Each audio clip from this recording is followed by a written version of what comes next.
Daremos inicio a la conferencia magistral que el día de hoy habrá de realizarse con el nombre titulada Ética, Legislación y Medicina Genómica, que habrá de impartir la maestra Garbiñe Saruwatari Zavala. El tema que hemos escogido el día de hoy es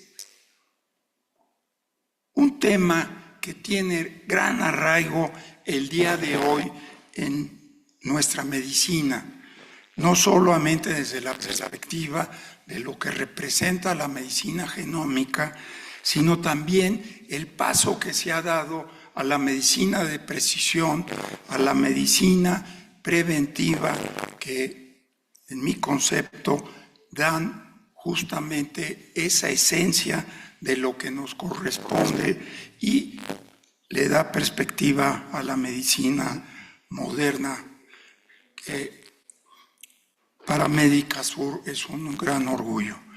Yo me presento y me corresponde el encuadre a este encuentro y desde luego para mí pues es una gran satisfacción presentarles a ustedes a nuestra distinguida ponente y desde luego al panel que pues está integrado por distinguidos panelistas, miembros de la comunidad de Medicasur en sus diferentes ámbitos y que está moderada la mesa redonda por nuestro director jurídico, el licenciado Moisés Ramos González. Les recuerdo a ustedes que esta conferencia in situ también está transmitida vía virtual y estamos atentos para los comentarios que nos quieran hacer llegar y desde luego ponerla en manos de nuestra conferencista y desde luego nuestros panelistas. Esta conferencia quisiera yo destacar que da continuidad a otras que previamente hemos visto. Tal es el caso, la conferencia que nos diera Fabio Salamanca Gómez, un eticista, pero especialmente él, un genetista que inspira mucho a la genética en nuestro país y que es un formador de muchos genetistas y desde luego de investigaciones muy relevantes en su materia. Ha habido conferencias sobre ética y bioética vinculadas a genética que nos diera Timothy Ingal de la Clínica Mayo, Carmen Hernández Cárdenas, directora general del Instituto Nacional de Enfermedades Respiratorias, el profesor Joseph Fins de la Universidad de Cornell en Nueva York y desde luego también otros amigos muy cercanos como el doctor Rodrigo Ramos, que es neurocirujano, bioeticista y además él dirige la Comisión Estatal de Bioética en el estado de Jalisco y habló de un tema muy vinculado al día de hoy, que es el tema de inteligencia artificial. Las conferencias magistrales, para quienes nos acompañan de manera virtual y presencial, están accesibles vía internet y pueden disponer de todas. Ya nos animan más de 20 y que desde luego tocan temas de interés para todos los médicos, enfermeras y otros profesionales de la salud. Recuerdo a ustedes que recientemente se creó el grupo colegiado de ética clínica aquí en Medicasur y que pues seguimos abordando temas de interés para darle el impulso, si bien también a la ética clínica, especialmente a la ética médica. Así la fundamos, se estableció el 21 de febrero pasado y con ello, al inicio de este grupo colegiado, celebramos la tercera edición del Día de la Ética Clínica y la Ética Médica en Medicasur. El día de hoy, el tema Ética, Legislación y Medicina Genómica Quiero destacar esta publicación que cuando colaborara yo en la Comisión Nacional de Bioética, escribimos, coordinamos los trabajos de esta publicación que está accesible en Internet y desde luego toca temas muy importantes referentes a lo que hoy habrá de abordar la maestra Garbiñe Saruguatari. No quiero ir con cada uno de los puntos porque pues siempre estamos ansiosos de escuchar a Garbiñe y perdón que le mencione por su nombre, pero la amistad y agradecimiento y cercanía que tengo con ello me lo permite. Así que saludo a la doctora Garbiñe Saruguatari Zavala y quisiera yo no presentar su currículum, sino destacar la amplia trayectoria que tiene la doctora Saruguatari en este campo del derecho y desde luego de los aspectos éticos y sociales. Ella, como una distinguida abogada egresada de la Universidad Iberoamericana, con estudios de posgrado, tanto de maestría como de doctorado, pues tienen la autoridad porque también ha trabajado, colaborado en la Comisión Nacional de Derechos Humanos, cuando fuera un privilegio esta, y desde luego también en la CONAMED, en la Comisión Nacional de Arbitraje Médico, pero su trayectoria, publicaciones, darán presencia a justamente la conferencia que habrá de impartirnos el día de hoy la doctora Saruguatari Zavala. Así que con ello, pues yo dejo el micrófono y la palabra a la doctora Garbiñe. Muchas gracias.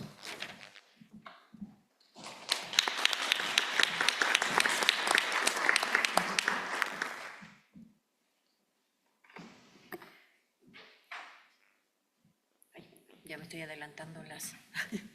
Perdón. Ya le ando moviendo.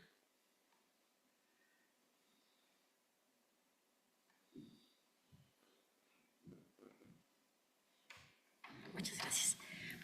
Muchas gracias y bueno, pues yo estoy agradecida por la invitación, obviamente con los organizadores, pero en especial con el doctor Ruiz de Chávez.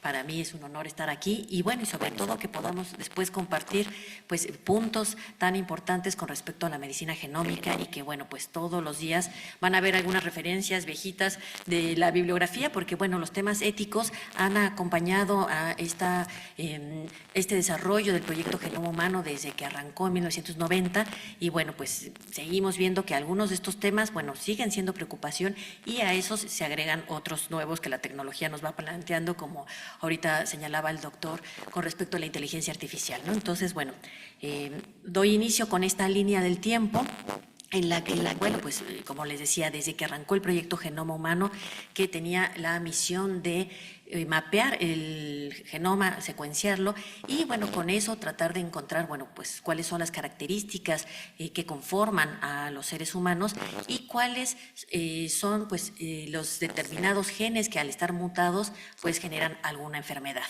Y bueno, pues al mismo tiempo que arrancó el proyecto, pues también arrancó el área ELSI, Ethical, Legal and Social Implications, ahí en Estados Unidos, donde pues justo se concentró el mayor esfuerzo del proyecto Genoma Humano y bueno, pues aunque se conformó la Organización Internacional del Genoma Humano, la UGO, que coordinaba todos los esfuerzos de otros laboratorios que se fueron sumando, pero bueno, pues realmente el proyecto se anidó principalmente en Estados Unidos. Y bueno, las preocupaciones en ese momento eran sobre todo, pues, quién puede conocer la información genética, quién tiene acceso a los expedientes clínicos, si las aseguradoras pueden conocer o no la información. Después, en 1997, surgen dos instrumentos fundamentales que ahorita no me voy a detener en ellos porque les voy a platicar más adelante, pero bueno, pues uno surge en el seno del Consejo de Europa.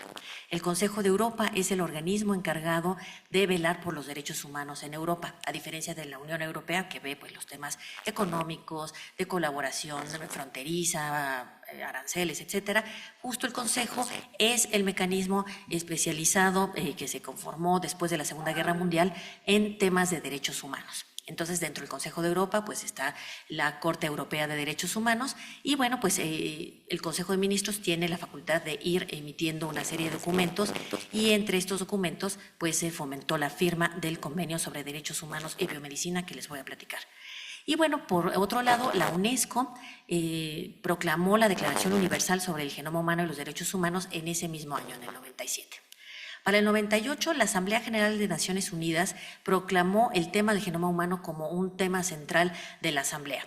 Aunque UNESCO es parte de Naciones Unidas, aquí el hecho de que llegara a la Asamblea General pues es un hito porque, bueno, pues la Asamblea es el órgano principal de Naciones Unidas. Entonces, pues tomar el tema como un punto central en la reflexión, pues es elevarlo como esta preocupación de toda la humanidad. Entonces, bueno, es un hito importante. Y después, en ese mismo año, la misma UNESCO, pues proclamó la Declaración sobre las responsabilidades de las generaciones actuales para con las generaciones futuras. Parece trabalenguas, pero bueno, en esta declaración no es que la UNESCO se enfoque explícitamente en el tema del genoma humano, sino que habla sobre distintos temas como la paz, la educación, estos puntos importantes que se deben conservar para las generaciones futuras. Entonces, entre ellos, pues está preservar el patrimonio ecológico, el patrimonio biológico y el patrimonio genético. Después, en 2003, también la UNESCO proclama una declaración que no se le llama universal, sino internacional sobre los datos genéticos humanos. Y esta tiene la función de puntualizar temas que la Declaración Universal del 97 pues había dejado establecidos, pero bueno, no había hecho más explícito. Por ejemplo, la distinción entre lo que es un dato genético a la diferencia con un dato proteómico. Entonces, bueno, pues toda esta parte de la interacción de las proteínas, pues también empieza a tomar una función principal, ¿no? Y de ahí empieza el desarrollo del proyecto del proteoma humano. Después, en 2004, bueno, pues en México tuvimos la creación del Instituto Nacional de Medicina Genómica. Entonces, bueno, pues acabamos de cumplir 20 años apenas en julio pasado. Entonces, bueno, pues eso es un punto fundamental para nuestro país. Y vamos a ver más adelante que ya teniendo el Instituto Nacional dentro de los institutos de tercer nivel en nuestro país, pues se hace una reforma a la Ley General de Salud estableciendo un apartado específico sobre el genoma humano. Bueno, mientras, pues también surge la Declaración Universal sobre Bioética y Derechos Humanos, la cual, aunque no trata el tema explícito del genoma, sí es importante porque trata otros temas importantes de bioética como el consentimiento, la responsabilidad social, la vulnerabilidad. Entonces, todos estos aspectos que van a ser transversales para toda la discusión y la reflexión bioética. Y entre ellos, en el artículo 17, se señala la protección a las generaciones futuras, que es un tema que preocupa a la UNESCO, pues sobre todo por esta preservación que se invita a las generaciones actuales a hacer lo posible para preservar lo que tenemos y positivo como el patrimonio genético, el patrimonio ecológico, pero bueno, pues también ir cambiando estructuras para que las generaciones actuales puedan vivir mejor. En el 2006, dentro del Consejo de Europa, es emitida la recomendación sobre investigación con material biológico de origen humano. Esta es muy importante porque, bueno, por supuesto, con el desarrollo del proyecto de genoma humano, pues las muestras biológicas empezaron a tener todavía más valor del que ya tenían previamente. Entonces, bueno, pues aquí el Consejo señala unas reglas generales de cómo debe tratarse ese material, la información que va asociada al material biológico y, bueno, señala los biobancos.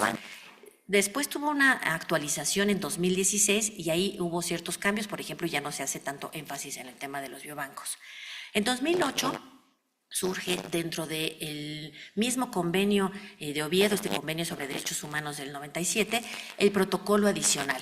Este es un documento extra al contenido del convenio, porque el convenio tiene la peculiaridad de irse actualizando a través de estos protocolos. Entonces, bueno, el convenio son 20 y tantos artículos, es pequeñito, y a través de estos protocolos se actualizan y se puntualizan ciertos temas. Aquí, pues, en este caso, se señala cómo deben ser las pruebas genéticas, pero solamente para propósitos de la atención, no para el tema de investigación con respecto al genoma humano.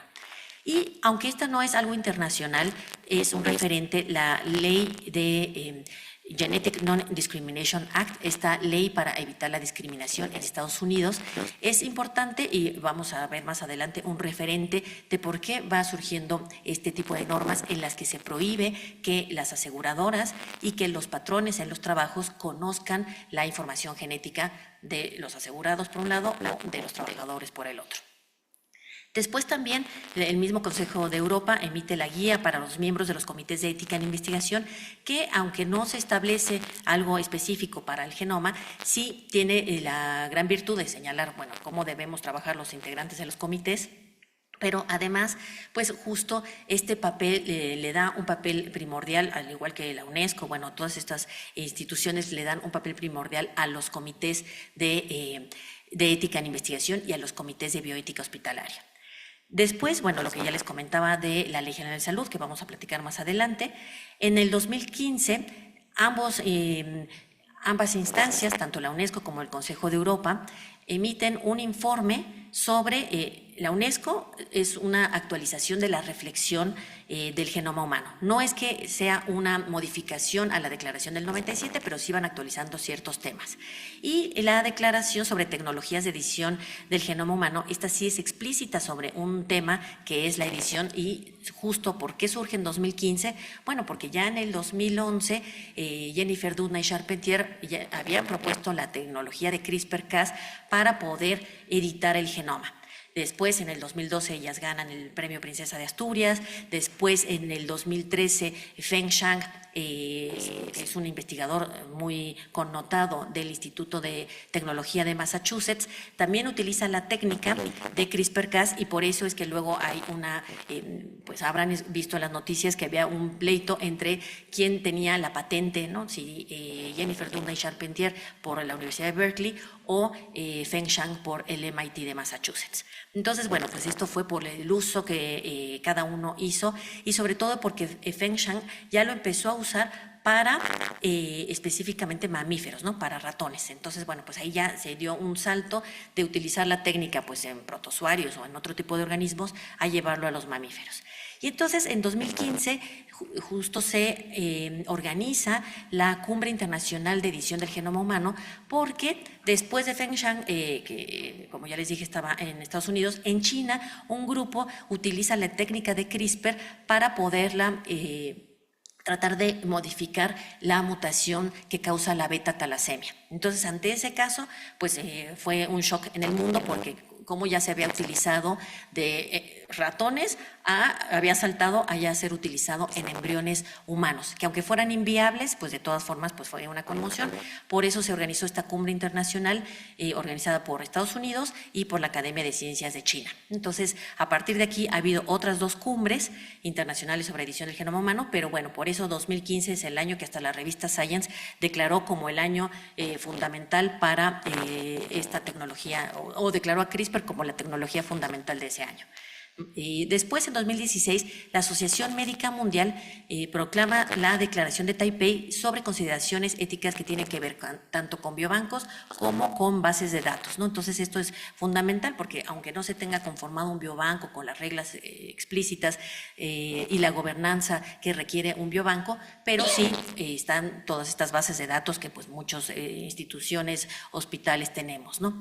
Y luego, en 2021, surge por parte de la Organización Mundial de la Salud las recomendaciones y el marco para la gobernanza de la edición genética, ahí pues para establecer, bueno, pues cómo puede llegarse a encontrar consensos en el uso de la edición del genoma y dentro de la Unión Europea, el Grupo Europeo en Ética en Ciencia y Nuevas Tecnologías también emite un documento propio. Entonces, bueno, este es el panorama general de instrumentos que pues de ellos hemos ido tomando los distintos países, pues abrevando para poder pues ir legislando al interior de nuestros países. Por ejemplo, México pues tomó para el capítulo 5 bis de la Ley General de Salud pues muchos de los elementos de la Declaración Universal del 97. Entonces, bueno, pues como les comentaba, el Convenio de Oviedo, su nombre, aquí les pongo sus 2 nombres, el largo, el Convenio para la Protección de los Derechos Humanos y la Dignidad del Ser Humano respecto de las aplicaciones de la biología y medicina, su nombre corto y su nombre coloquial es el Convenio de Oviedo porque se firmó en esa ciudad en abril de ese año. Y luego en noviembre pues surge la declaración, que esta no tiene carácter vinculante. Ay, bueno, aquí ya les borré los nombres, más bien me regreso para que aparezcan los nombres de los instrumentos. ¿Qué significa esto del carácter vinculante? Bueno, que el convenio sí es obligatorio para los países que lo firman y lo ratifican, mientras que la declaración pues es un conjunto de principios que pues podemos seguir y que de hecho pues marcan este parámetro que pues los legisladores, los tomadores de decisiones, los que hacen políticas públicas pueden tomar en consideración. Aquí como dato curioso les platico que, bueno, la Comisión Nacional de Bioética en épocas del doctor Ruiz de Chávez hizo muchos movimientos, muchos eventos académicos para poder lograr no solo la firma, porque México lo tiene firmado, sino la ratificación para que el convenio fuera vinculante para nuestro país. Pero bueno, lamentablemente el Senado no lo ha ratificado y por lo mismo no podemos señalar que es derecho vigente en México. Y bueno, pues estos instrumentos tienen la peculiaridad de, bueno, pues declarar al genoma humano como patrimonio de la humanidad, un patrimonio simbólico, el condenar la discriminación. Esta es una preocupación que va a surgir pues a lo largo de los distintos instrumentos y a lo largo también de diversas legislaciones. Proclamar que el genoma humano en su estado natural no puede generar beneficios pecuniarios. Y esto porque, bueno, pues ha habido intentos por patentar determinadas secuencias de ADN y, bueno, pues esto no es posible generar estas patentes de un descubrimiento como es todo lo que está en la naturaleza. Reiterar el consentimiento libre, oportuno, informado para cualquier procedimiento, ya sea para el ámbito de investigación o sea para el ámbito clínico. El convenio de Oviedo sí señala el punto de intervenir sobre el genoma humano. En ese entonces ni se pensaba en CRISPR-Cas, pero al final de cuentas sí había otras tecnologías muy poco precisas como zinc fingers, talents, para poder tratar de modificar el genoma. Y el convenio de Oviedo hace énfasis en que sea solo para la línea somática, no para la línea germinal. Y bueno, la no selección de sexo, que es otro de los puntos que señala el convenio de Oviedo. Estos instrumentos, su finalidad primordial es defender la dignidad y centrarse en la protección y defensa de los derechos humanos.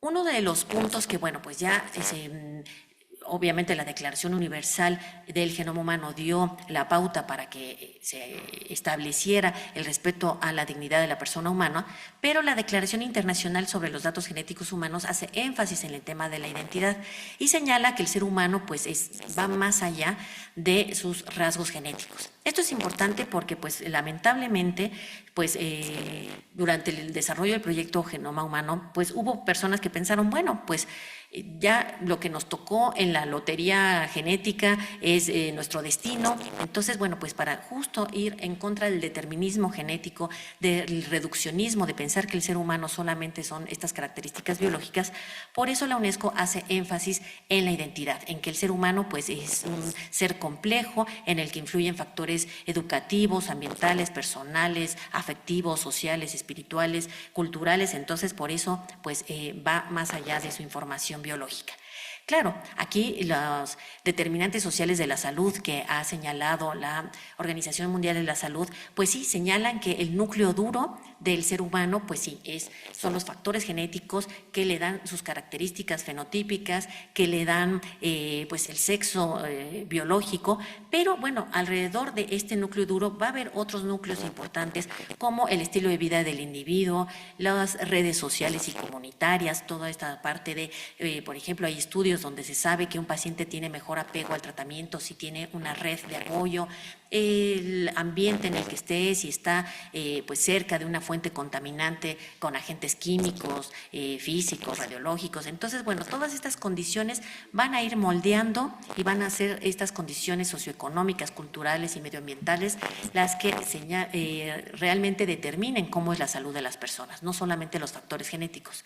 Por eso este punto es también importante, porque cuando pensaban en algunos genetistas que, bueno, pues ya mapeando el genoma humano ya se iba a tener como la ruta explícita para poder lograr la cura de todas las enfermedades, pues no. Claro, fue un paso maravilloso para la humanidad, pero nos falta un camino muy largo, ¿no? Apenas vamos en la punta del iceberg y nos falta pues determinar cómo estas enfermedades multifactoriales, pues cuál es el componente genético y cuál es este otro componente ambiental, cómo se interactúan los genes con las proteínas, o sea que bueno, todavía hay mucho en el camino.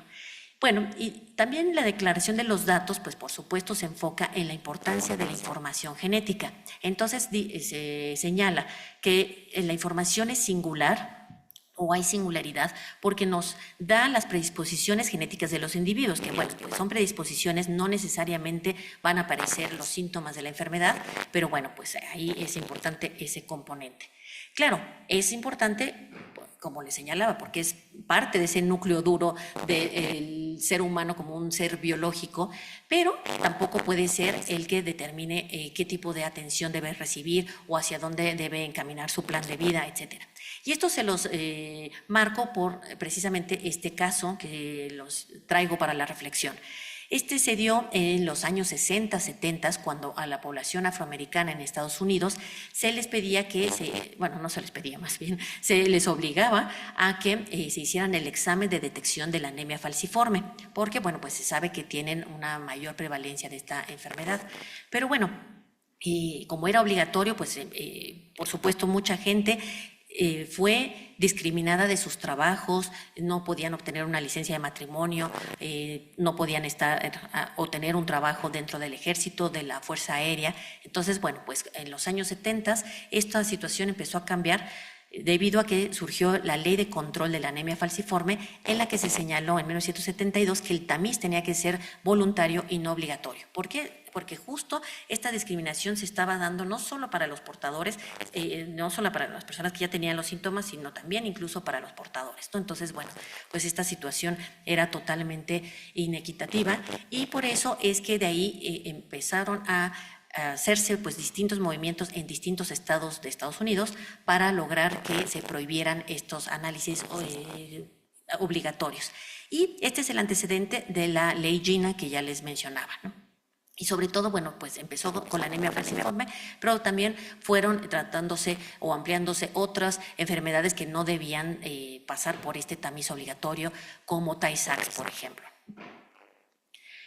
Después, también la información nos habla sobre la familia, el grupo. Entonces, pues si una persona, por ejemplo, se hace una prueba para saber si tiene Huntington, pues esa ya no solamente va a ser información que le competa a esa persona, porque tratándose de una enfermedad autosómica dominante, pues va a acabar impactando en el grupo, ¿no? Entonces, en su familia y en su grupo más cercano. Y también hay veces que no solamente es la familia la más cercana, sino el grupo social, y ahorita les voy a contar un caso que ilustra perfectamente este tema. Igual, la percepción cultural que tienen las personas con respecto a su información genética. Este caso, como les cuento, concentra estos dos puntos importantes. Y además es un tema antecedente del bioderecho, porque es una de las pocas sentencias que hay con respecto a temas de genética. La situación se dio cuando a los indígenas Havasupai, que son una comunidad aislada en Arizona, la universidad los invitó a participar en una investigación para ver por qué tenían una alta prevalencia de diabetes. Entonces, bueno, pues en el consentimiento informado quedó claro que solamente iba a ser para diabetes. Cuando pasaron los años, justo surgieron las publicaciones y de estas publicaciones pues se vio que los investigadores decían, bueno, es que no solamente puede ser que haya predisposición a diabetes, sino también a esquizofrenia. Se hacía una crítica a sus prácticas endogámicas y se hablaba sobre su ancestría. Entonces, la comunidad Havasupai demanda a la universidad porque dice, bueno, nosotros firmamos el consentimiento solo para diabetes. Luego, el tema que ahora señalen por el mundo que tenemos una alta predisposición para la esquizofrenia, pues es un tema pues estigmatizante porque somos una pequeña comunidad y ahora pues los que no nos conocían por este tema. Ancestría, pues realmente nosotros no queríamos saber si nuestros ancestros cruzaron el estrecho de Bering hace tantos miles de años, sino nuestra cosmovisión está unida a que somos originarios del Gran Cañón. Y luego, pues las prácticas endogámicas, pues claro, somos un grupo pequeño que hemos vivido aislados, entonces pues no tenían por qué hacer esta crítica.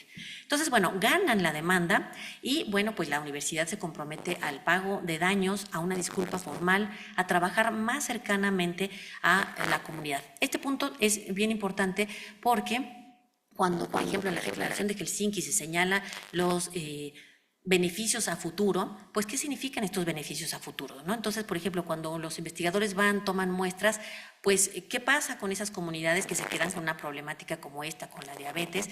Pues podría haber un trabajo más cercano de cómo tratar de prevenirla, ¿no? Entonces, bueno, pues se comprometen a ese trabajo y a la devolución de las muestras, ¿no? Por eso vemos en la fotografía que están los integrantes de la comunidad ataviados con sus batas, pero digo, con sus trajes y arriba con batas, porque están en el laboratorio recuperando las muestras. Esto es un punto interesante porque también, de acuerdo a sus creencias, ellos tienen que ser enterrados con sus muestras biológicas. Entonces, eso es algo para plantearnos en México porque, bueno, pues nosotros no sabríamos qué camino tomar, o les contestaríamos que la NOM de residuos infectocontagiosos pues no permite que devolvamos las muestras, pero, bueno, pues habría que plantearnos escenarios así. Y también puede contener la información genética, puede tener información cuya relevancia no se conozca en el momento en que se toma la muestra. Esto es importante porque, pues bueno, ¿cuánto se habló del famoso ADN basura cuando recién acabó el proyecto Genoma Humano y que había un montón de ADN ahí que no tenía ninguna función, que no codificaba para nada? Y bueno, pues cada vez se descubren mayores funciones, ¿no? Por ejemplo, estas noticias son bastante recientes y entonces, bueno, pues a través también de inteligencia artificial, pues se está uniendo información que se extrae de este ADN, comillas, basura, y justo para ir calculando qué tipo de variantes o cómo codifica o podría llegar a relacionarse con otros genes. Entonces, bueno, pues esa parte es bastante importante. O si no, también la de cómo se han ido perfeccionando las técnicas para extraer ADN de las muestras, incluso muestras muy complicadas, ¿no? Muestras que hace 30 años se tomaron y no tenían una finalidad para de conocer esa información genética, y ahora pues se piensa, bueno, si tenemos muestras de bebidas en parafina, pues podríamos extraer de ellas pues información. Sí, por ejemplo, en el tema forense, pues también es importante poder recuperar de pues restos complicados, incinerados, etcétera, ¿no? Entonces, pues como en el momento a lo mejor no se encuentra la finalidad de la obtención del ADN, pero después sí. Después, bueno, el tema de no discriminación, que es fundamental, el que no, se respeten las diferencias, que no hay un temor de que se trate de llegar a esa eugenesia de principios del siglo XX, en donde se pensaba en un modelo de ser humano superior, y que bueno, pues ahorita mucha gente podría decir, ay, bueno, pero eso ya lo superamos, lamentablemente después de esas ideas eugenésicas llegó la Segunda Guerra Mundial, pero pues seguimos viendo, por ejemplo, esta noticia de ayer que me encontré en Nature, en donde justo hablan sobre la preocupación de que la eugenesia tome un nuevo matiz ahora en el gobierno de Donald Trump, y sobre todo con la persona que está encargada del Departamento de Salud, ¿no? El licenciado Kennedy, no sé qué profesión tenga, pero justo mucha gente tiene el temor de que como hubo resistencia de su parte contra las vacunas, pues ahora que también pues él está hablando sobre la conformación genética de determinados grupos, ¿no? Entonces, pues hay este temor, pues ya no tan latente, de que se utilice la información genética para negar servicios o para considerar ciertos aspectos, ¿no? Por ejemplo, estudios que se hacen para el rendimiento escolar, ¿no? Entonces, pues el rendimiento escolar de alumnos tiene que ver con la conformación genética o tiene que ver con toda esta multifactorialidad de la que les hablaba, ¿no? Entonces, pues esa es la parte pues preocupante. O luego también les puse el ejemplo de unas clínicas de fertilidad que operan en Estados Unidos, donde se señala que pueden los padres elegir el color de ojos, ¿no? Entonces ahí no está establecido que por el color de ojos haya una mejoría con respecto a la visión, ¿no? Que realmente es solamente por criterios estéticos, ¿no? Entonces esa es la parte preocupante en la que podríamos señalar, bueno, hacia dónde se encamina este posible mejoramiento, potenciamiento o como también se le llama enhancement, hacia qué va dirigido, ¿no? Y lo mismo si hablamos de temas de neurociencias, ¿no? Pues, ¿no? Con estos chips que se buscan insertar, estas drogas inteligentes, bueno, pues qué tanto es mejoramiento y qué tanto en un futuro podría haber hasta esta obligación de mejorarse, ¿no? El hecho de pensar, bueno, ahí están las herramientas, ¿por qué no las utilizamos? Pero bueno, ¿quiénes tienen acceso a esas herramientas? En México tenemos la Ley Federal para prevenir y eliminar la discriminación del año 2003 y bueno, en la columna derecha son los motivos, de izquierda, perdón, son los motivos por los cuales una persona no debe ser discriminada y en 2014 se reformó y todo lo que ven en rojo es las partes que se añadieron de que nadie puede ser discriminado por su sexo, pero tampoco por el género. Nadie puede ser discriminado por su apariencia, por su situación migratoria, por sus condiciones y ahí se señala nadie puede ser discriminado por sus características genéticas. Aquí el punto importante es dotar de contenido esta parte, ¿no? ¿Qué se va a entender por características genéticas? ¿Cómo le vamos a dar contenido, ¿no? Que si se revisan otras normas, la Ley Federal del Trabajo, por ejemplo, o la Ley de Seguros y Fianzas, pues a lo mejor ahí podemos darle más contenido a esta no discriminación. Y bueno, pues sabemos desde el principio que las finalidades para la recolección de estudios y tratamiento de datos, pues primero era pues para la atención a la salud, ¿no? Esa es la gran idea desde que surgió el proyecto, pues lograr una medicina personalizada. Entonces, lograr encontrar herramientas para un mejor diagnóstico, para determinar cuáles son enfermedades pues autosómicas, las multifactoriales y qué hacer frente a ellas, el cribado genético o el screening, que es este cribado que se hace a una población asintomática, pero bueno, que tiene que estar bien justificado, ¿no? Por ejemplo, un tamiz neonatal, pues está bien justificado que se haga este cribado para tratar de prevenir enfermedades metabólicas. Pero si se hace una prueba a un determinado grupo, por ejemplo, hay un caso en Australia que a un equipo de fútbol le hicieron la prueba para saber si tenían la mutación que causa la muerte súbita, ¿no? Entonces, bueno, ahí había la justificación de que, bueno, pues para evitar que estos futbolistas se desplomen en el campo con un infarto, pues justo vamos a hacerles esta prueba, ¿no? Pero podría también caer en en algo que no esté bien justificado. La investigación, obviamente, para lograr esta medicina personalizada y esta mejor atención a la salud, pues se necesita toda la investigación. Entonces, pues a través de los estudios de genética de poblaciones, encontrar esta correlación entre los genes y las enfermedades. El ámbito forense, pues desde los 80s, cuando Alec Jeffries pues justo propuso el tema de la huella génica, entonces bueno, pues sabemos que ha sido utilizada para identificación de cadáveres, para escenas de crímenes y para pruebas de paternidad.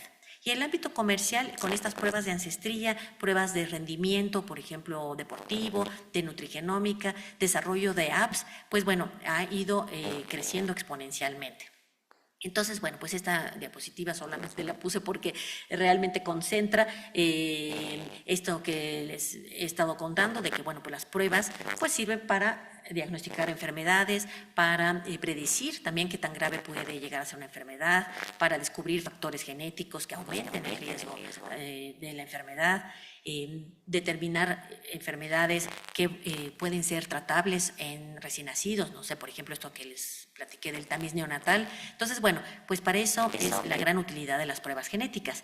Pero pues con este creciente ámbito de las pruebas directas al consumidor o laboratorios que ofrecen pruebas estas de nutrigenómica, de rendición deportiva, de rendición en temas académicos, por ejemplo, esta parte que les señalaba del rendimiento escolar. Entonces, bueno, pues hay laboratorios que están ofreciendo este tipo de pruebas o startups o grupos y empresas. Entonces, bueno, pues ahí hay un temor de que el consumidor no sea acompañado como es en un proceso clínico donde hay un asesoramiento y el asesoramiento genético adecuado pues debe indicar qué se espera de una prueba, por eso es previo, y el posterior, pues ya una vez que se tienen los resultados, pues es, bueno, qué decisiones se toman con respecto a esta información que arrojó la prueba, ¿no?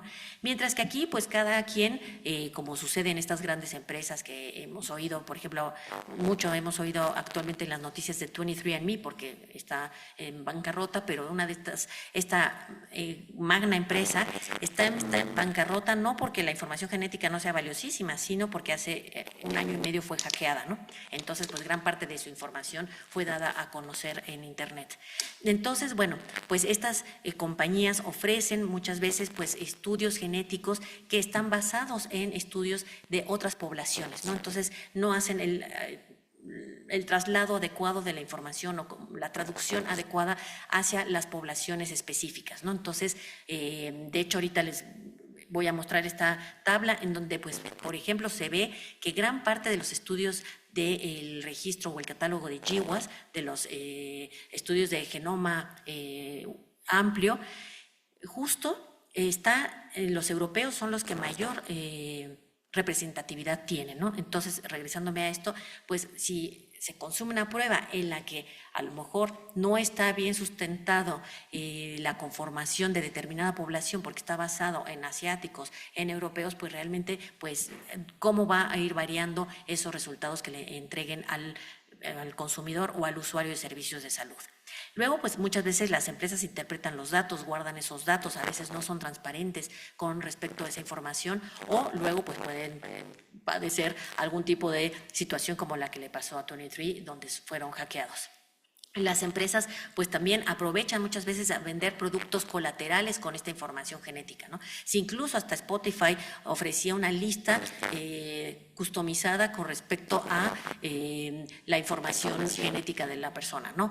O luego también surgen los famosos influencers con empresas de wellness, de bienestar, de fitness, y todo esto pues lo van combinando también con la información genética, pero pues no, en algunas ocasiones no está sustentado en estudios rigurosos que hayan pasado por un comité de ética, que tengan el aval de científicos que están haciendo estas investigaciones.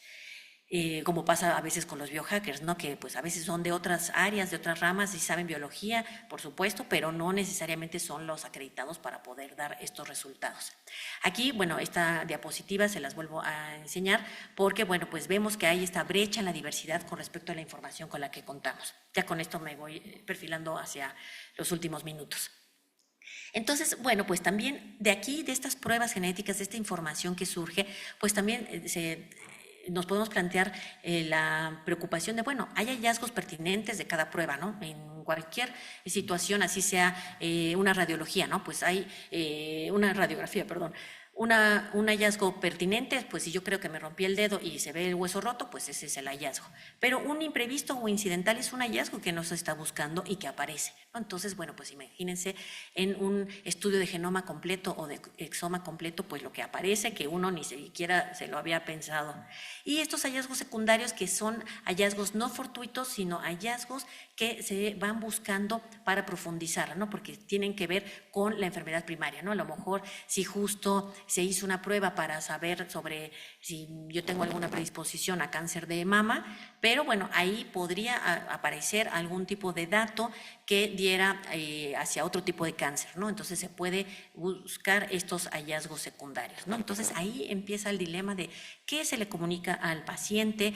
El paciente consintió para saber toda esta información, por ejemplo, a lo mejor consintió para hacerse una prueba para saber si tiene una predisposición a cáncer, pero no para una enfermedad crónico-degenerativa, ¿no? Entonces ahí otro tema es los niños, ¿no? O las personas adultas incapaces legalmente, ¿no? Pues pueden o no conocer su información, se debería conocer la información genética de ellos.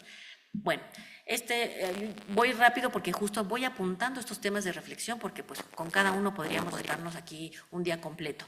Las muestras biológicas es otro de los temas importantes porque bueno, ya vimos que se han ido conformando estos reservorios, biobancos. Entonces, bueno, gran parte de la investigación científica pues se hace con estas muestras que ya se tienen o que se van recolectando en el ámbito clínico y luego se utilizan estas muestras con un consentimiento adecuado para el ámbito de investigación o ex profeso se buscan estas muestras para la investigación.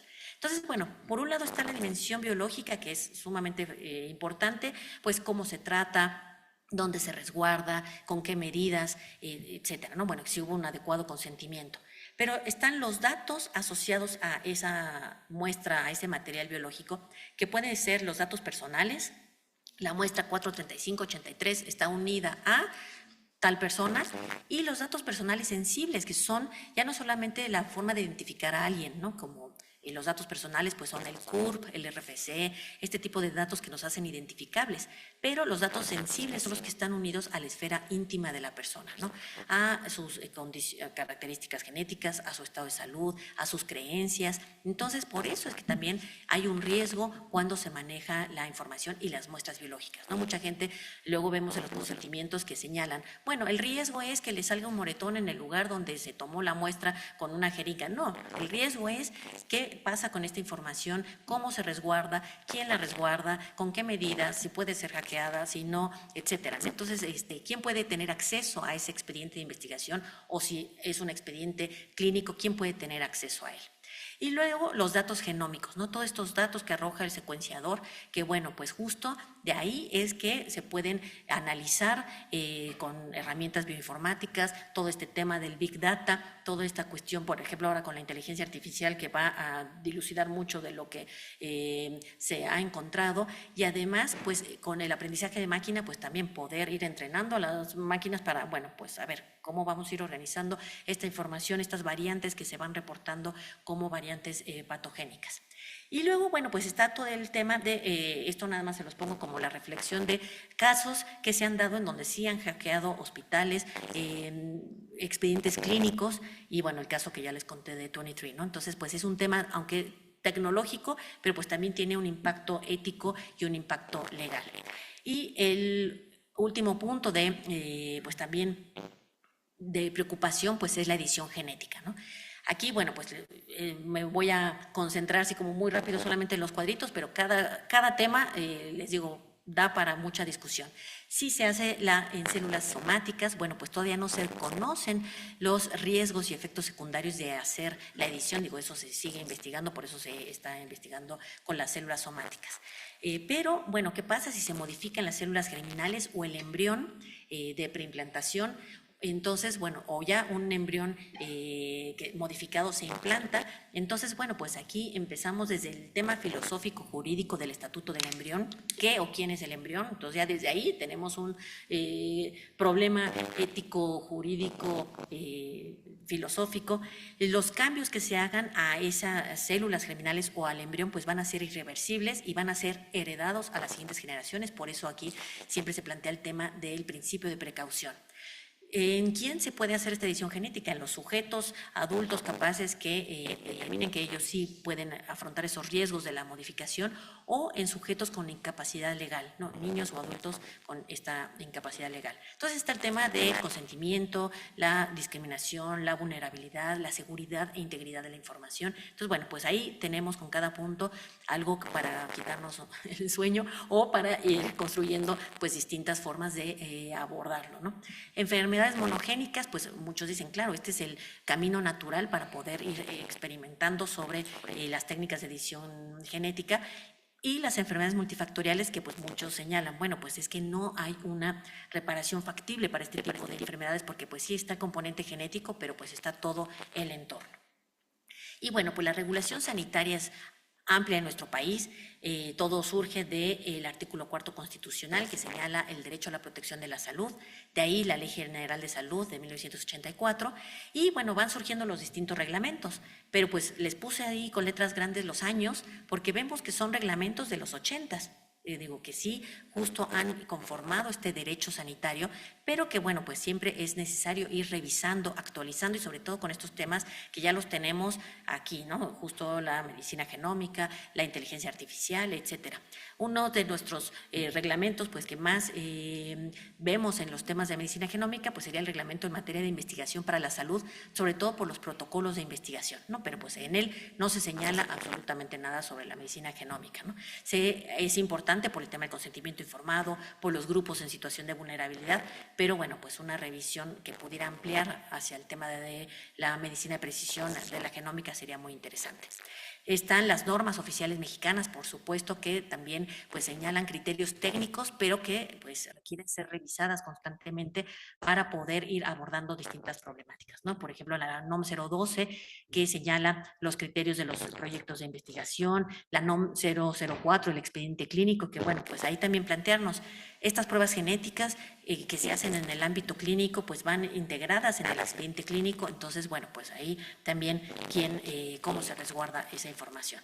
No voy a detener en cada uno, pero pues en color azul más claro señalo la Ley Federal de Protección de Datos Personales en posesión de particulares y la Ley General de Protección de Datos Personales en posesión de sujetos obligados. Estos dos grandes ámbitos, el privado y el público, en donde pues se maneja una gran cantidad de datos personales y datos personales sensibles. Entonces, pues bueno, cómo deben protegerse y pues los criterios que deberían ir surgiendo, pues no solo al interior de las instituciones, sino bueno, pues también como ciudadanos, pues cómo poder conocer que tenemos estos derechos unidos a estas o marcados por estas dos leyes. La ley de transparencia, bueno, han surgido distintos reglamentos, normas que están relacionadas. Pero bueno, me quiero enfocar en el título quinto bis de la Ley General de Salud, que fue reformada esta ley en 2011 y se introdujo un capítulo. Aquí no les pongo los textos de cada artículo, pero bueno, a grandes rasgos, pues el artículo 103 bis al 103 bis 7 señala pues todo lo que tiene que ver con el genoma humano, ¿no? Son pues muy breves, digo, aquí obviamente está el resumen, pero bueno, el 103 bis señala que el genoma humano es nuestra unidad biológica fundamental. Luego, pues se hace énfasis en que no debe haber discriminación. Ahí, por ejemplo, la palabra aceptación expresa en el 103 bis 3, pues rompe un poco con la palabra consentimiento informado, pero bueno, pues que toda prueba genética, toda intervención tiene que ir mediada de la aceptación expresa de las personas, el derecho a conocer o no a conocer la información genética, que pues podría parecer un derecho de, bueno, pues ¿para qué te haces una prueba si no quieres conocer la información? Pero bueno, es fundamental porque puede ser, sí quiero conocer si tengo una predisposición a determinada enfermedad, pero no hacia otras, ¿no? Como pasó con los indígenas Havasupai, ¿no? Las sanciones, que bueno, no quedan muy claras porque no hay una conducta relacionada con determinada sanción, sino se habla como en general.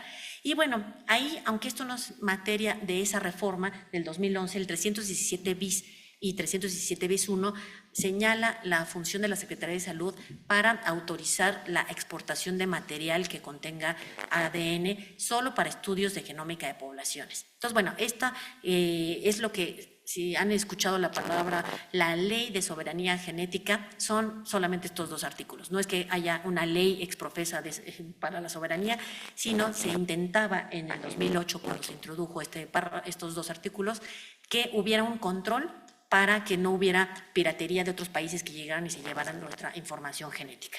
Ahora, pues, bastante compleja esta soberanía genética porque pues una persona puede ir a una farmacia en Estados Unidos, comprarse una prueba de Ancestry.com, hacerse la prueba, mandarla el hisopo por correo y recibir sus datos, ¿no? Entonces es más complejo pensar cómo podríamos proteger esta información. La Guía Nacional para la Integración y el Funcionamiento de los Comités de Ética en Investigación, bueno, como su nombre lo señala, pues establece cómo se organizan los comités, pero un punto muy importante es que tiene un apartado específico sobre la muestra biológica, ¿no? Este material y los datos que van asociados a ella. Entonces, esta se introdujo en la revisión de la quinta edición, también en épocas del doctor Ruiz de Chávez, y en la sexta edición se mantuvo esta parte que, bueno, pues es un apartado un poco más largo, pero bueno, aquí nada más les hice énfasis en en los primeros párrafos. Entonces, es muy importante, pues, pensar que también los comités de ética en investigación pues estén atentos con respecto a cómo debe de manejarse la muestra biológica. Por último, pues los invito a navegar en esta página que, bueno, pues todavía sigue en construcción, pero bueno, es una página que estamos desarrollando en el Instituto Nacional de Medicina Genómica, que está basada en un proyecto de CONACYT.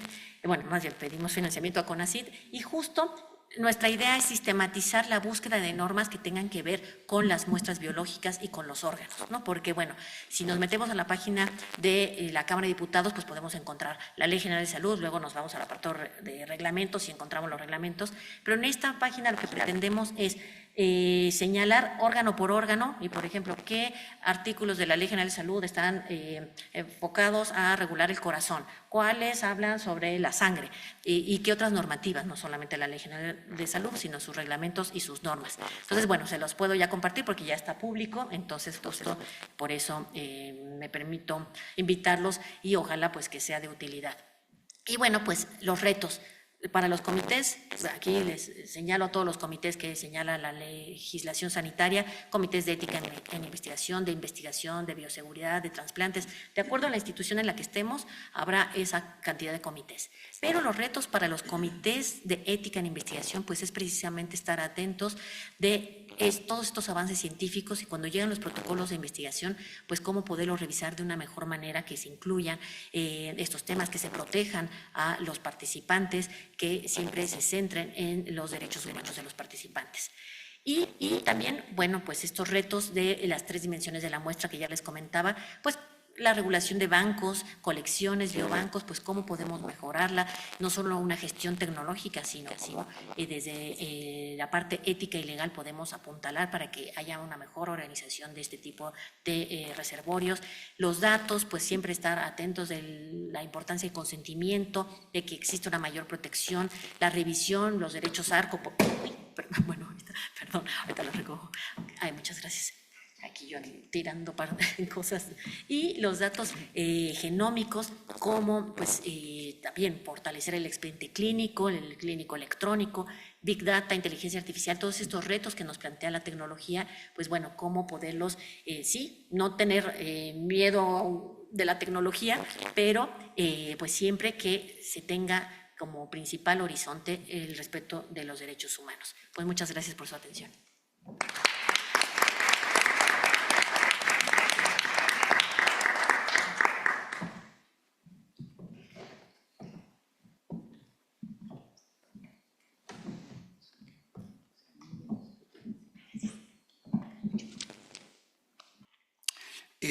Daré yo inicio, y antes de cederle la palabra, me parece muy importante destacar que este panel tiene participantes muy distinguidos dentro de la comunidad de Médica Sur.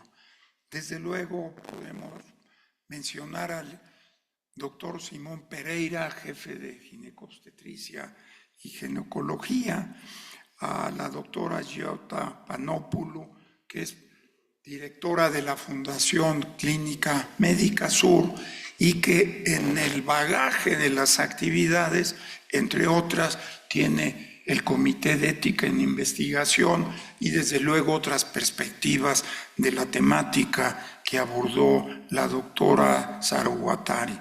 Pero más allá de ello, este enfoque de la medicina, la doctora Adela Poideván Chacón, pues jefa de radioterapia, y que proyecta muy bien el énfasis de lo que es la medicina moderna con sus nuevas tecnologías, serán muy enriquecedoras sus comentarios. Y destaco la presencia del doctor Víctor Manuel Nofal Nuño, director de nuestro laboratorio clínico, y que desde luego, pues, mucho de las actividades o de las reflexiones que se hicieron en la conferencia habrá de darle cauce a sus comentarios. Desde luego no quisiera ir más allá, y una vez más, doctora Sarugwatari Zavala, muchas gracias, y espero que esta es una de tantas otras conferencias que habremos de seguir. Le dejo el micrófono, la palabra a mi amigo, aliado, el doctor, el maestro Giovanni Pérez Calderón. Hola, buenas tardes a todos. Para mí es un honor estar aquí compartiendo con estos panelistas que son mis maestros en la materia de la medicina. Doctora Sarugwatari, excelente ponencia. Como colega le puedo decir que aprendí mucho. También soy licenciado en Derecho, entonces la vi con otro enfoque la conferencia. Aquí preparamos algo, y me quiero hacer hincapié en una reflexión que encontré en un libro por parte de la doctora Juliana González Valenzuela. Me llamó mucho la atención una pregunta que se hace, y con esto quiero iniciar. Dice, ¿y cómo no habría de anunciar una nueva era, esa medicina que adquiere la posibilidad de penetrar hasta el último y recóndito nivel de lo vivo y, por así decirlo, curar por dentro, desde la raíz, desde la fuente primigenia, genes y proteínas, donde se originan los hechos básicos de la vida y la muerte, la salud y la enfermedad, una medicina que, interiorizándose en la lectura del texto genómico, promete alcanzar la triple y asombrosa capacidad de predecir, de prevenir y de ejercerse, además de manera personalizada. Pues ahorita me toca cederle la palabra a los panelistas. Tengo varias preguntas ya aquí que me sugirieron hacerle. Quisiera empezar con una pregunta general. Dice, ¿cómo nos ayudaría o perjudicarían desde un enfoque médico los biobancos? ¿Ustedes creen que contemos con la tecnología en México para que estos existan para toda la población? Dice, no solo para hospitales específicos como nutrición e IMSS, y dar una visión legal sobre el biobanco. Entonces, no sé si me quisieran apoyar en dar respuesta a esta pregunta, ustedes desde su perspectiva, desde su especialidad o desde las áreas que presiden, ¿cómo ven la medicina genómica?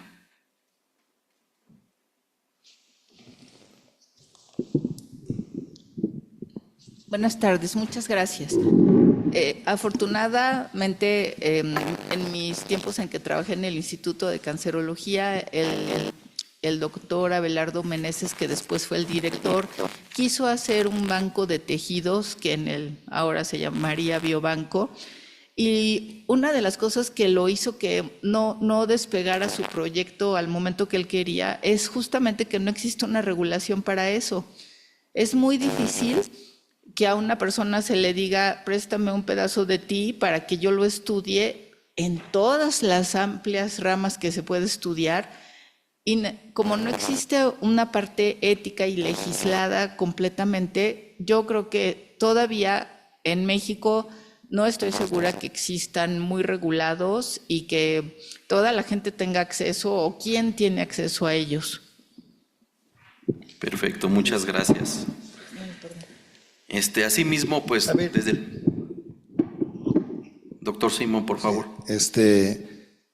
Buenas tardes y gracias por la invitación. Excelente conferencia. Yo creo que en obstetricia hay mucho de estas cuestiones de biobancos y demás, y siempre se ha querido estar implementando. Incluso han proliferado los famosos bancos de células madres, que están un poco legislados, poco regulados, y es algo que nos falta. Pero también tenemos que ir y entender nosotros que los avances en medicina son muy rápidos y en todas las cuestiones tecnológicas, y que a veces nos ha faltado ir acompañando con las regulaciones que hay.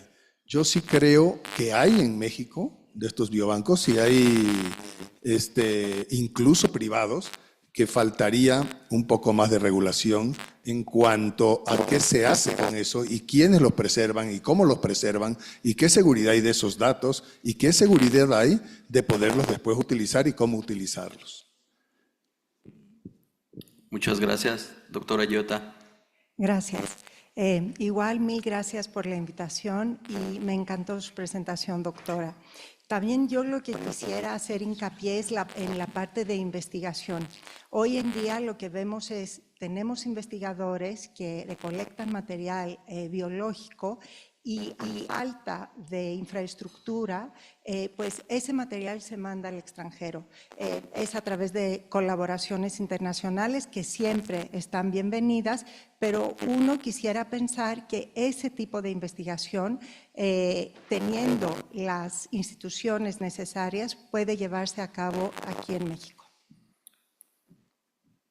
Y bueno, ya que tomó el uso de la voz, doctora Guiota, quisiera hacerle una pregunta que nos hacen aquí en el público. ¿Cuál es el papel de la Fundación Clínica de Médica Sur con respecto a la investigación genética? ¿Existen programas de apoyo a la investigación y cómo funcionan? ¿Cuál es su enfoque con respecto a las nuevas tecnologías? Muchas gracias. Bueno, la Fundación Clínica Médica Sur tiene como una de sus áreas de actividades el área de investigación, y dentro de esa área es el gestor administrativo del Comité de Ética del Hospital, que ya hizo referencia el doctor Ruiz de Chávez, y también de los protocolos que se llevan a cabo aquí en el hospital, en Médica Sur, tanto internos como externos. Y externos me refiero principalmente a protocolos patrocinados por la industria. Así que En ese sentido, existen protocolos que están relacionados a material genético proveniente de seres humanos, pero no necesariamente todos los protocolos, digamos, tienen ese enfoque. Lo que busca la fundación es promover la parte de investigación a través del Comité de Ética, y ahí se tocaron aquí varios temas como es el consentimiento informado, temas legales que tienen que ver con el uso de la información dentro de los protocolos científicos, y de cierta forma la fundación acompaña esos grupos de trabajo, los grupos de los investigadores, los grupos de los miembros del comité de ética, en la búsqueda de respuestas cuanto temas relacionados con material biológico emergen. Muchas gracias, doctora. Aquí, bueno, para continuar con usted, quisiera hacer una pregunta en particular que dejó Moisés Ramos.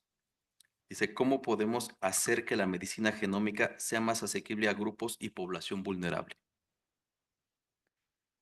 Bueno, yo creo que ahí hizo un punto muy importante la doctora Sawatari, cuando hizo referencia al tipo de personas que participan en protocolos de investigación. Justamente, diría yo, hay un grado de discriminación en cuanto a esa participación, y nosotros lo que buscamos y en muchas situaciones logramos es que en los protocolos internos, los protocolos que se desarrollan aquí en Sur, parte de la población es población que sea atendida por la Fundación en sus otras áreas de actividades, como es el área de provisión de servicios de salud.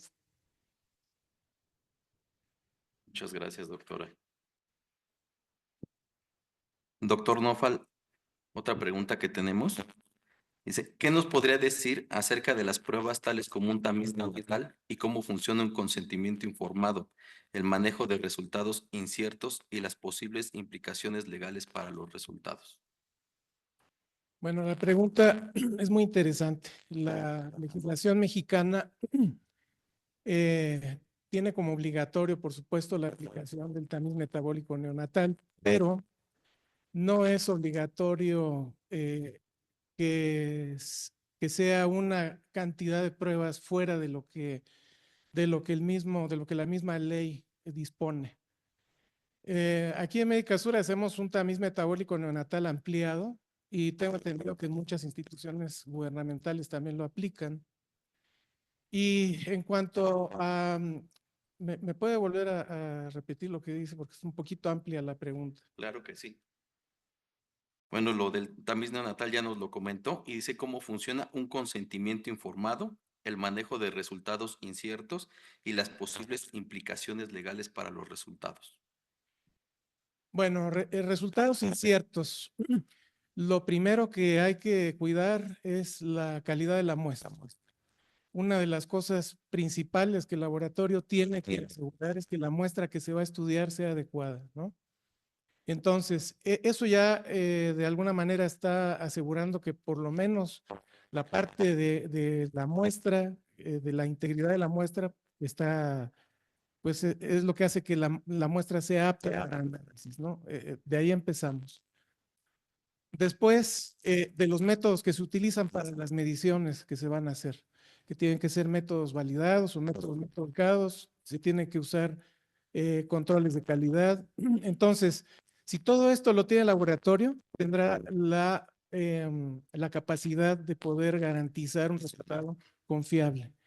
De que hay resultados que pueden ser no concluyentes, sí los hay, pero esto puede ser debido a alguna condición propia metabólica del recién nacido en ese momento, y lo que se puede hacer en ese caso es tomar una nueva muestra dentro del tiempo que se requiere, porque hay algunas enfermedades que ya después de algún tiempo ya no la intención del tamiz metabólico neonatal pues ya se pierde, ¿no? La intención es que la detección sea lo más temprana posible para poder tener acciones terapéuticas que prevengan la presentación de síntomas y signos, ¿no? Entonces, tomando una nueva muestra, generalmente se resuelve.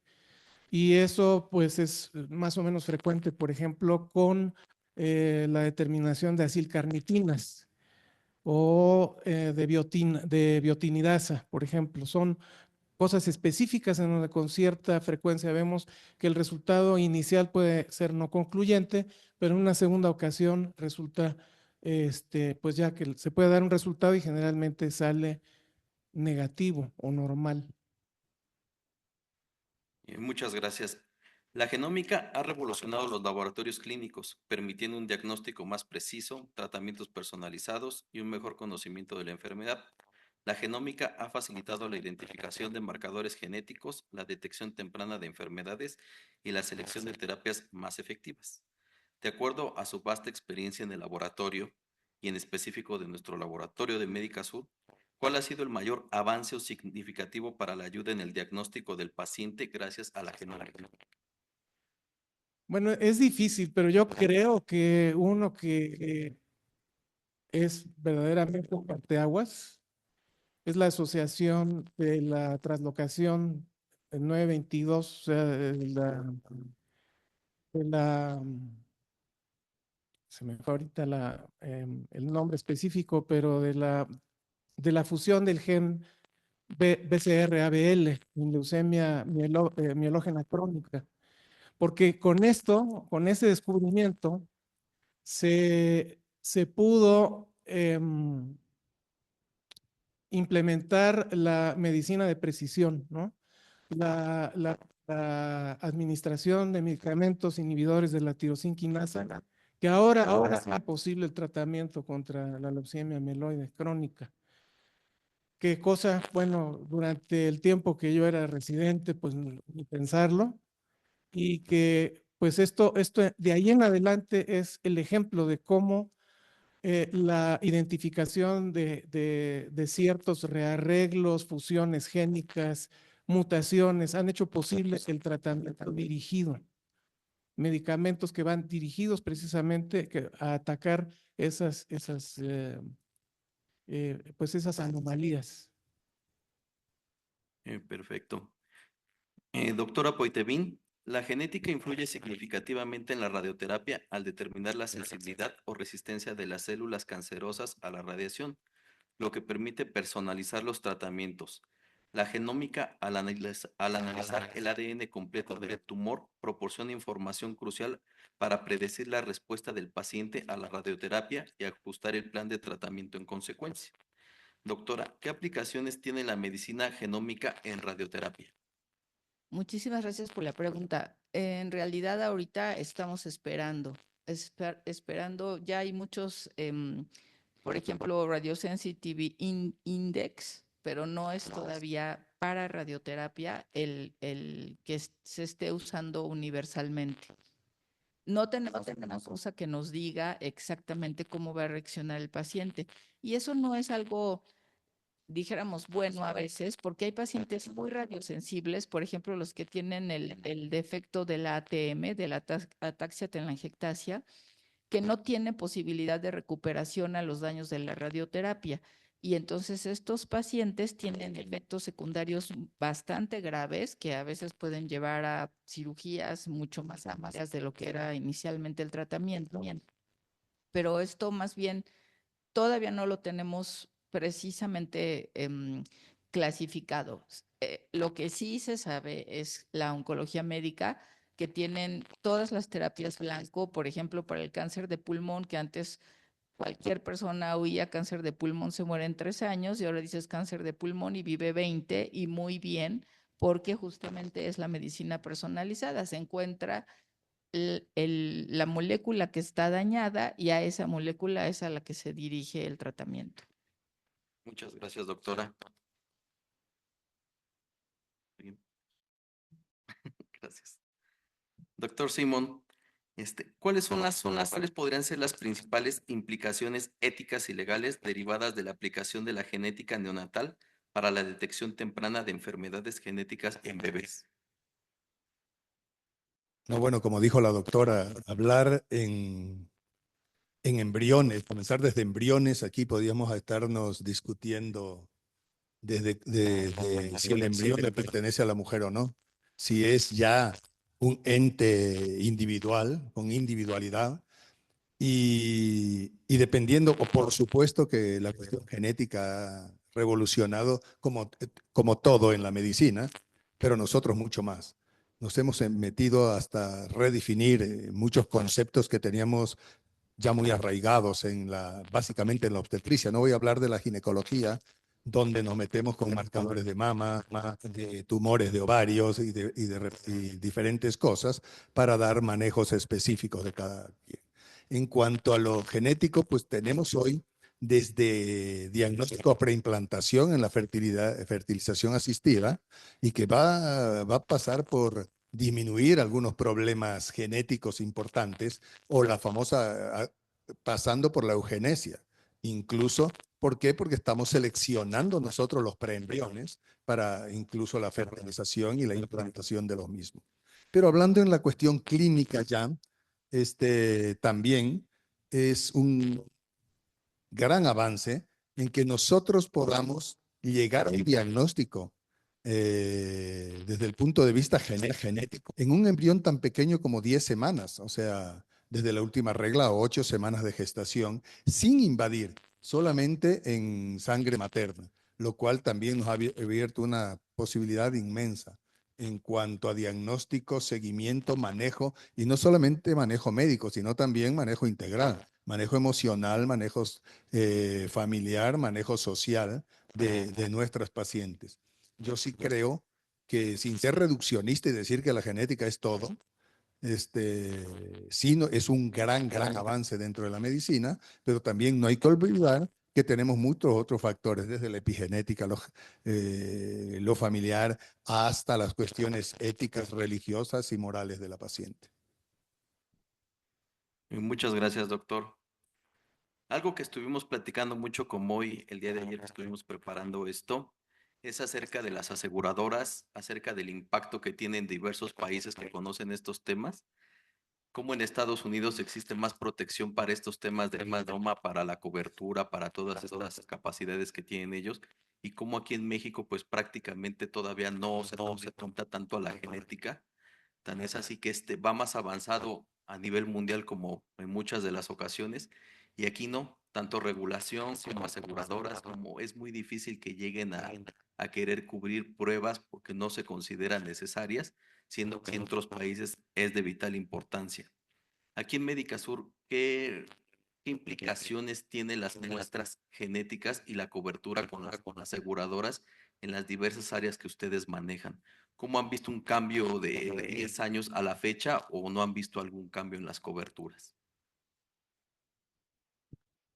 No necesariamente respondo lo que, lo que ahorita comentó, pero hay laboratorios farmacéuticos que pueden tener la muestra del paciente, ellos mandarla o hacerla directamente en su resultado, y lo único que se solicita es gratis para el paciente. Se solicita, por ejemplo, que el paciente tenga una enfermedad a cierto nivel, a cierto grado de invasión, y lo único que le solicita es un consentimiento informado. Así que, como digo, yo creo que todavía no estamos regulados para eso, y en la parte de las aseguradoras no me ha tocado que tengamos un enfrentamiento así.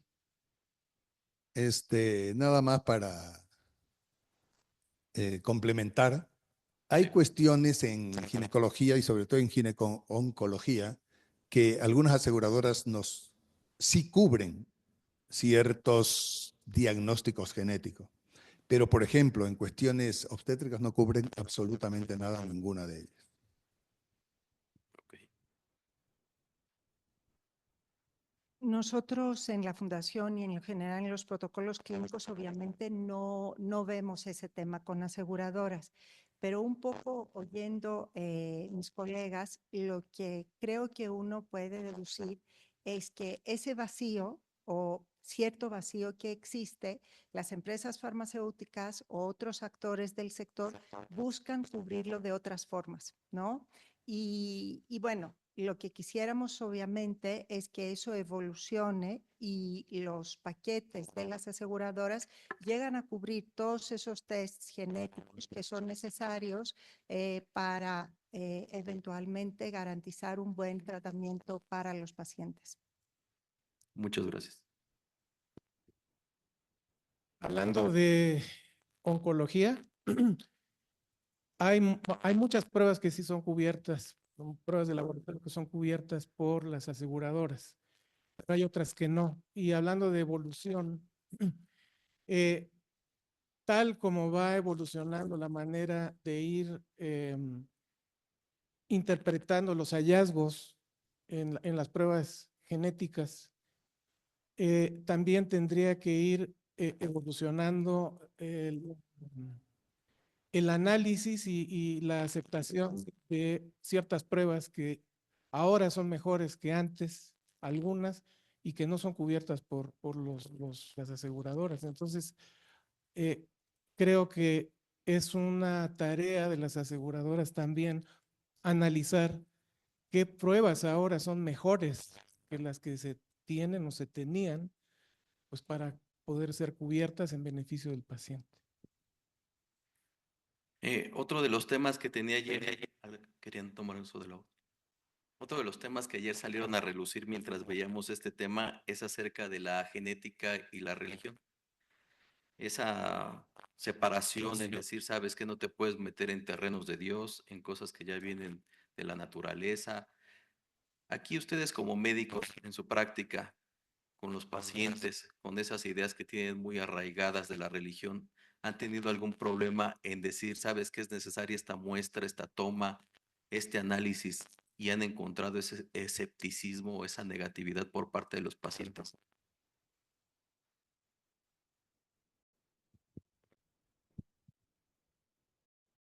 No, bueno, de recordar que lo primero es la individualidad del ser humano. O sea, él tiene derecho a aceptar o no aceptar cierta intervención, llámese genética, llámese médica. O sea, tenemos nosotros como médicos que respetar. Nosotros podemos decirle todas las cuestiones o las bases científicas que hay, tratando de dejar lo más lejos de nuestra intervención, también nuestras creencias y demás.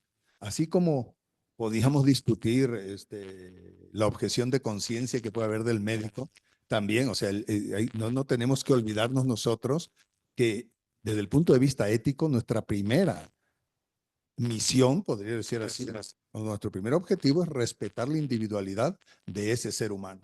Y por lo tanto, él tiene derecho a aceptar o no aceptar cierta intervención del tipo que sea. Muchas gracias.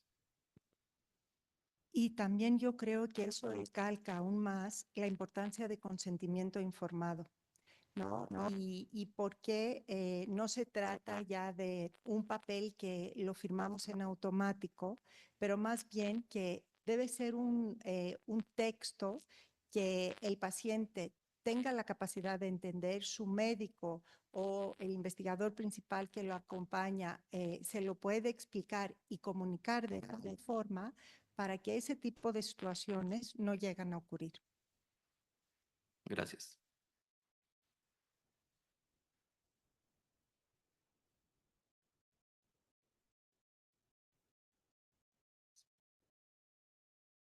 ¿Puedo agregar?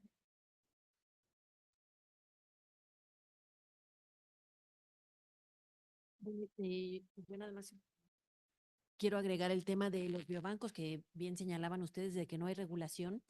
Y entonces, bueno, pues ahí también es un reto no solo desde la parte legislativa, sino de los propios investigadores, ¿no? Que tanto están dispuestos a compartir sus muestras, porque en un biobanco, pues ya no es la idea de que bueno, pues investigador X comparte con el investigador Y, que es su colaborador, ¿no? Sino que las da hacia este recinto donde está el biobanco, y justo cualquier otro investigador de otra parte de México, del mundo, podría acceder, ¿no? A esas muestras. Entonces también ahí hay un trabajo al interior de las instituciones en donde muchas veces los investigadores piensan así como que la tierra es de quien la trabaja, las muestras son de quien las toma, y entonces pues no, realmente pues ahí hay que incidir si queremos algún día que existan los biobancos, porque bueno, ahorita lo que tenemos son reservorios, porque biobancos, un biobanco necesitaría una estructura de gobernanza, un comité propio de ese biobanco, o sea, aunque exista el comité propio de cancerología, el comité propio de aquí de Médica Sur, los comités, perdón, de ética y de bioética hospitalaria, un biobanco necesitaría su propio comité para ir determinando, bueno, estas muestras sí se prestan a tal investigador que está en Chihuahua, ¿no? Estas muestras sí, porque van revisando que los protocolos de investigación cumplan con los requerimientos, ¿no? Entonces, por eso sí estamos todavía un poquito alejados de llegar al modelo del biobanco. El más cercano es el que comentaban ustedes del banco de tumores de cancerología, pero bueno, nos falta pues estructura legal, el andamiaje jurídico, porque aunque están las normas, pero bueno, pues actualizar, empezando porque esas normas ni siquiera señalan la palabra muestra biológica. Entonces, bueno, pues cómo se regulan, cómo se guardan, etcétera.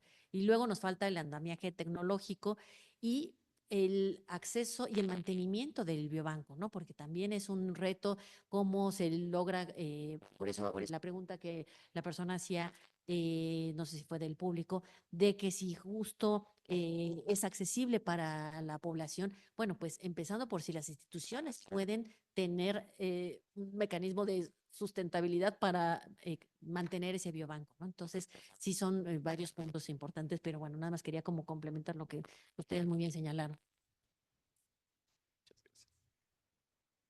Pues hemos llegado a la parte que corresponde al final de esta mesa redonda y desde luego no quisiera yo dejar de destacar el currículo de nuestros distinguidos panelistas, el licenciado Moisés Ramos, que como ustedes pueden ver tiene una experiencia muy importante en el desarrollo de los aspectos jurídicos de la medicina en el Hospital Médica Sur, del doctor Luis Assad Simón Pereira, que desde luego, pues pueden ustedes contemplar todas las actividades que tiene como respaldo a ser el jefe de ginecología y obstetricia de Médica Sur.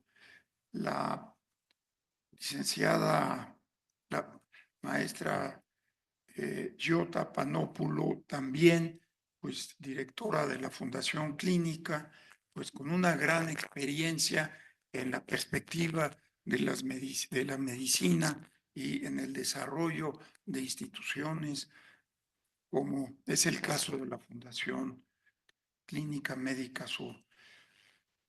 A la doctora Adela Puigdevant, pues resaltar que es una aliada y forma parte también de nuestro grupo colegiado de ética clínica en Médica Sur, pues siempre ha estado muy atenta y participando desde esa gran experiencia que tiene en el campo de la cancerología en nuestro país. Y finalmente, pues al doctor Víctor Manuel Nofal Nuño, que pues pudimos ver el gran dominio que tiene y en la conducción de nuestro laboratorio clínico. Y destaco aquí la presencia de la doctora Ariadna González Ángel, genetista que ha estado participando mucho con nosotros en el desarrollo pues, de la ética clínica.